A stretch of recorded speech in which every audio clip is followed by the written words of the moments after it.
Om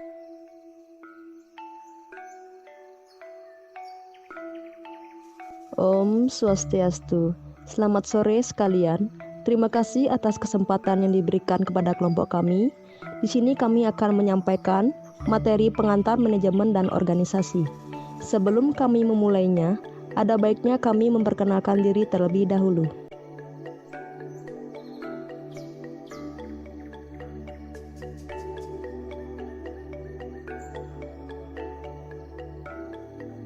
Perkenalkan, nama saya Niko Mangsuryani, NPM 2020-321211144. Om Swastiastu. Perkenalkan, nama saya Iwan Sugiantaru. Saya dari kelompok 1.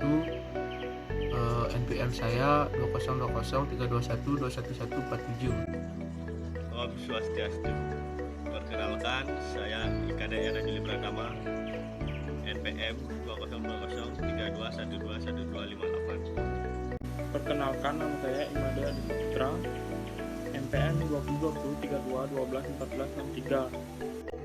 Perkenalkan, nama saya Ikade PB Juliarta Mahendra, NPM 2020-321-21001. Perkenalkan, nama saya Wayan Kaspayana, NPM 202-032-121-698.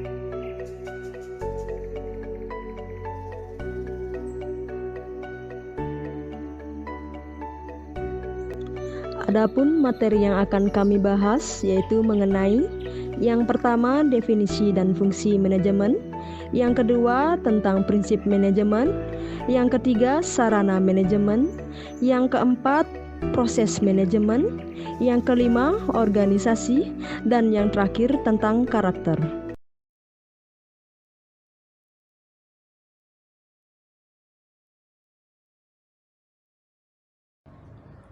Di sini saya akan menjelaskan definisi dan fungsi manajemen.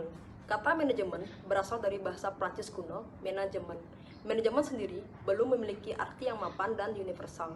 Dari beberapa pendapat para ahli mengemukakan arti manajemen diantaranya. Yang pertama ada Follett pada tahun 2003 yang mengartikan manajemen sebagai seni menyelesaikan pekerjaan melalui orang lain untuk mencapai tujuan organisasi. Yang kedua oleh Griffin pada tahun 2006 bahwa manajemen sebagai proses perencanaan, pengorganisasian, dan pengontrolan sumber daya untuk mencapai sasaran secara efektif dan efisien. Perkembangan teori manajemen diawali dari aliran klasik tahun 1770 sampai 1860 hingga aliran manajemen modern pada tahun 1940 sampai sekarang. Dapat kami simpulkan bahwa manajemen ialah proses perencanaan, pengorganisasian, penyusunan personalia, pengarahan, pengawasan anggota untuk mencapai sasaran secara efektif dan efisien. Di mana kata efektif yang berarti tujuan yang dicapai sesuai dengan perencanaan, sedangkan efisien yang berarti tugas yang dilaksanakan secara terorganisasi dan sesuai dengan jadwal.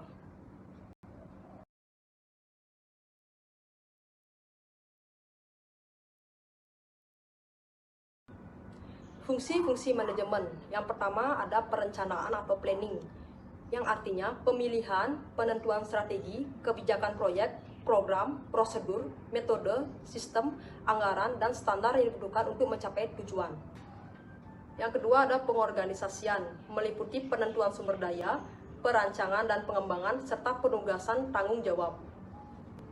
Kemudian yang ketiga, penyusunan personalia, meliputi penarikan, pelatihan, pengembangan, penempatan, serta pemberian orientasi kepada karyawan.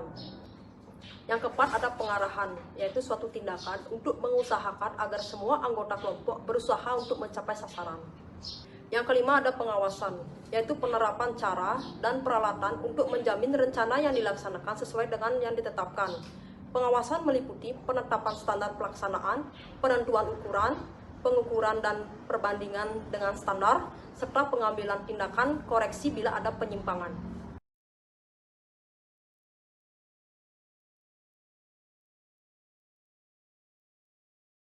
Di sini saya akan menjelaskan tentang prinsip-prinsip dalam manajemen. Prinsip-prinsip dalam manajemen bersifat lentur dalam arti bahwa perlu dipertimbangkan sesuai dengan kondisi-kondisi khusus dan situasi-situasi yang berubah. Menurut Henry Fayol, seorang pencetus teori manajemen, berikut prinsip-prinsip umum manajemen, yaitu pembagian kerja, pembagian kerja. Agar sebuah tujuan bisa dicapai dengan maksimal, maka suatu pekerjaan harus dibagi menjadi unsur-unsur yang lebih kecil atau dispesialisasi. Wewenang dan tanggung jawab. Setiap manajer dalam sebuah perusahaan pastinya memiliki wewenang dan tanggung jawab. Disiplin perlu diterapkan karena merupakan dasar dari keberhasilan suatu perusahaan atau organisasi dalam mencapai tujuannya. Kesatuan perintah. Perintah sebaiknya diberikan oleh satu orang saja, yaitu atasan atau manajer. Apabila terlalu banyak orang yang memberikan perintah, karyawan akan sulit untuk menentukan prioritasnya sehingga menimbulkan kebingungan. Kesatuan arah. Prinsip kesatuan arah perlu diterapkan agar masing-masing unit atau masing-masing karyawan memiliki tujuan yang sama. Mengutamakan kepentingan organisasi di atas kepentingan individu. Kepentingan organisasi harus didahulukan daripada kepentingan pribadi. Pembayaran upah yang adil. Salah satu faktor yang memengaruhi kepuasan kerja karyawan adalah gaji yang diberikannya. Sentralisasi atau pemusatan. Prinsip sentralisasi harus diterapkan secara seimbang, artinya tidak semua wewenang harus dipusatkan. Ada kalanya wewenang juga didelegasikan.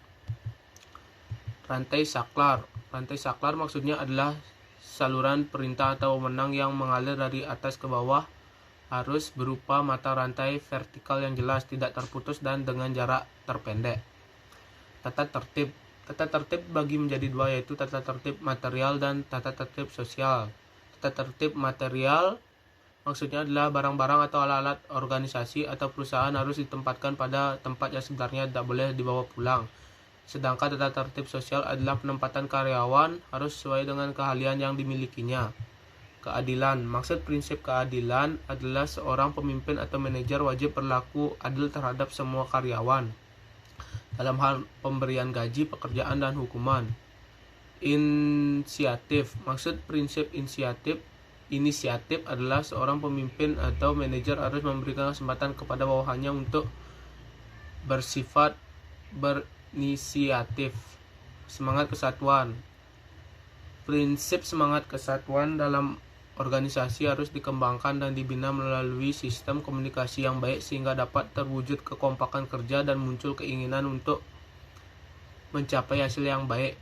Kestabilan jabatan. Dalam buku Dasar-Dasar Manajemen karya Chandra Wijaya dan Muhammad Rifai jelaskan bahwa maksud prinsip kestabilan jabatan adalah seorang manajer harus berusaha agar mutasi dan keluar masuknya karyawan tidak sering terjadi. Sekian dari saya.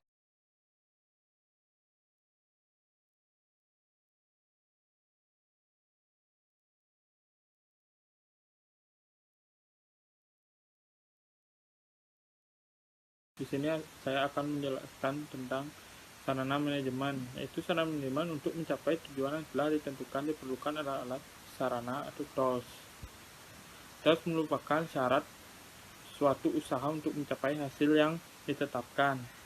Tools tersebut dikenal dengan 6M, yaitu man, money, materials, machines, method, dan market. Yaitu ada A, man, menunjukkan pada sumber daya manusia yang dimiliki oleh organisasi. Yaitu ada B, money atau uang, merupakan salah satu unsur yang tidak dapat diabaikan, yaitu uang merupakan alat tukar dan alat pengukur nilai besar kecilnya hasil kegiatan yang diukur dari jumlah uang yang beredar dalam perusahaan. Adapun C, material terdiri dari bahan setengah jadi atau raw material, bahan jadi dalam usaha untuk mencapai hasil yang lebih baik. Selain manusia ahli dalam bidangnya juga harus dapat menggunakan bahan atau material sebagai salah satu sarana. Yaitu ada D, machines atau mesin digunakan untuk memberi kemudahan atau menghasilkan keuntungan yang lebih besar serta menciptakan efisien kerja. Itu ada E, method. Method adalah suatu tata cara kerja yang mempelancar jalannya pekerjaan manajer. Sebuah metode DAAT dinyatakan sebagai penetapan cara pelaksanaan kerja suatu tugas dengan memberikan berbagai pertimbangan-pertimbangan kepada sasaran, fasilitas-fasilitas yang tersedia, dan penggunaan waktu serta uang kegiatan usaha. Dan F, market atau pasar adalah tempat di mana organisasi menyebarluaskan atau memasarkan produknya. Memasarkan produk suatu barang tentu sangat penting. Sebab bila barang yang diproduksi tidak laku, maka proses produksi barang akan berhenti. Dan agar pasar dapat dikuasai, maka kualitas dan harga barang harus sesuai dengan selera konsumen dan daya beli atau kemampuan konsumen.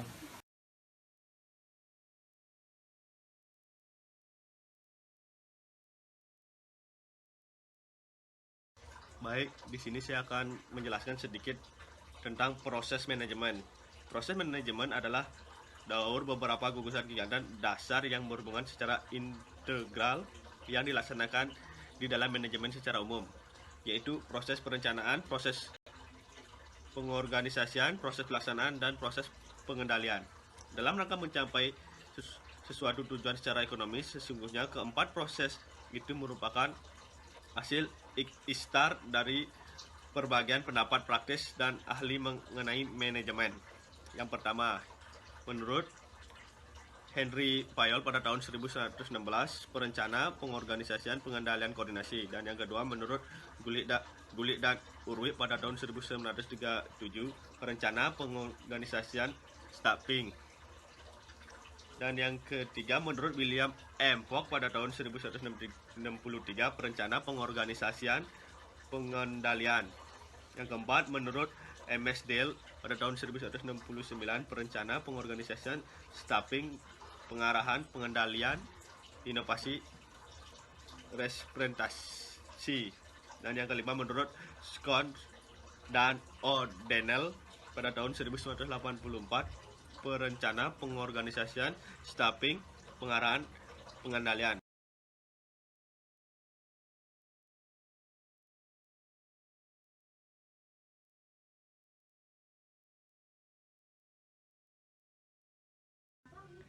Di sini saya akan jelaskan tentang organisasi.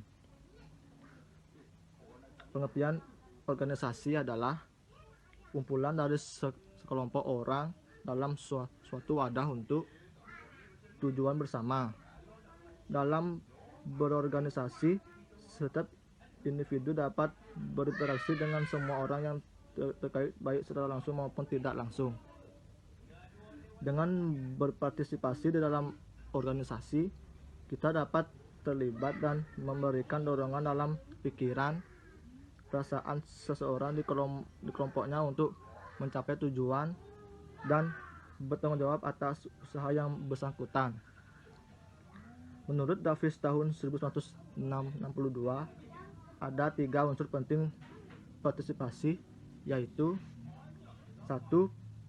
Partisipasi atau keikutsertaan merupakan keterlibatan mental dan perasaan. 2. Kesediaan memberi suatu sumbangan usaha mencapai tujuan kelompok. 3. Unsur tanggung jawab yang menonjol bagi anggotanya.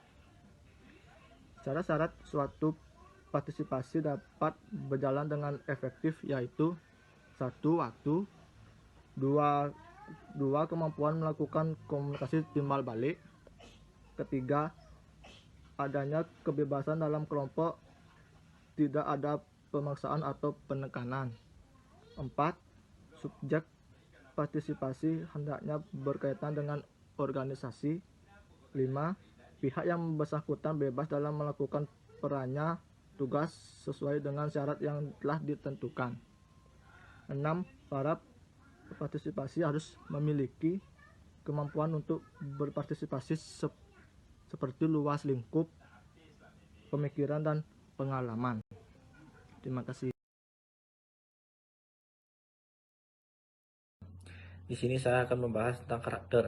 Mengacu kepada Kamus Besar Bahasa Indonesia edisi kedua di Pilgub Balai Pustaka 1996, kata karakter ini memiliki beberapa sinonim, antara lain sifat-sifat kejiwaan, akhlak atau budi pekerti yang membedakan seseorang dari yang lain. Tabiat, watak, akhlak sinonimnya adalah budi pekerti. Kelakuan, watak sinonimnya adalah sifat batin manusia yang mempengaruhi segenap pikiran dan tingkah laku. Budi pekerti, tabiat, budi pekerti sinonimnya adalah sifat. Akhlak, moral, kondisi mental yang membuat orang tetap berani, bersemangat, bergairah, dan berdisiplin. Mental sinonimnya adalah batin dan watak. Mentalitas artinya keadaan dan aktivitas jiwa, cara berpikir dan perasaan. Dalam Oxford Advanced Learner Dictionary of Current English, dalam Superman Sumahmijaya 2003, karakter adalah keadaan mental atau moral seseorang, masyarakat, bangsa, dan sebagainya. Kualitas mental atau moral yang membentuk seseorang, bangsa, dan sebagainya.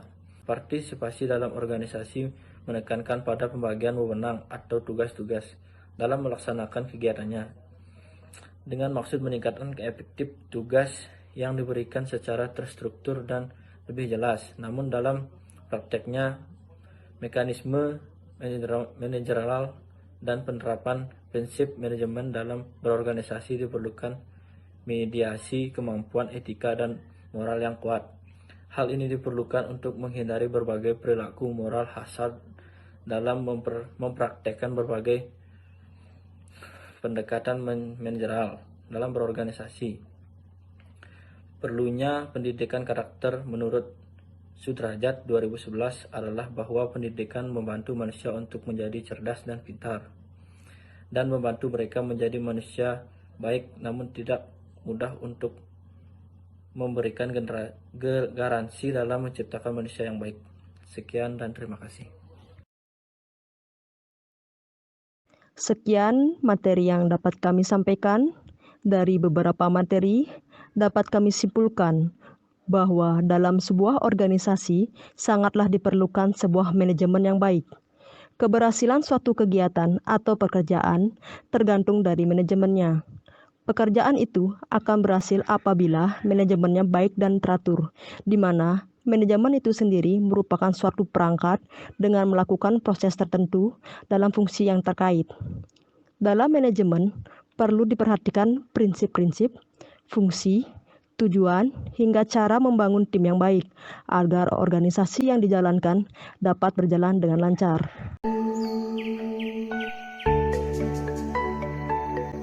Sekian presentasi dari kelompok kami. Terima kasih atas perhatiannya. Untuk selanjutnya kita lanjut ke sesi tanya jawab. Dan akhir kata kami tutup dengan Parama Santi.